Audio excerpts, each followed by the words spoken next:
Gross land చూడండి ఎంత పెద్ద ఉన్నాయి.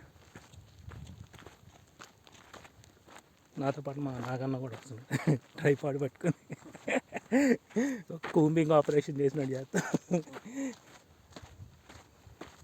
కానీ ఒక యాక్టివిటీ లేదండి బాబు, అన్ఫార్చునేట్లీ. బట్ చూడాలి, ఇంకా జస్ట్ 3:30 కదా, 6 వరకు ఉండాలని అనుకుంటున్నాం. బట్ పాసిబిలిటీ ఉందో లేదో తెలియదు. ఈవినింగ్ అయితే ఫాగ్ ఎక్కువగా ఉంటుంది. 5కే చీకటి పడుతుంది, ఫాగ్ ఉంటుంది. బహుశా అప్పుడు యాక్టివిటీ కూడా కొంచెం కష్టంగా ఉంటుంది. వీటి లోపలే చూడాలి. మా ఫ్రెండ్స్ని కూడా అడిగాను, వాళ్ళ లొకేషన్ మనకి పించేయచ్చు.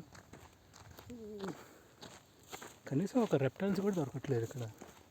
సరే పాములు అంటే వదిలేయండి, అది నైట్ అప్పుడు యాక్టివిటీ ఉంటాయి. తొండలోనే ఉండాలి కదా.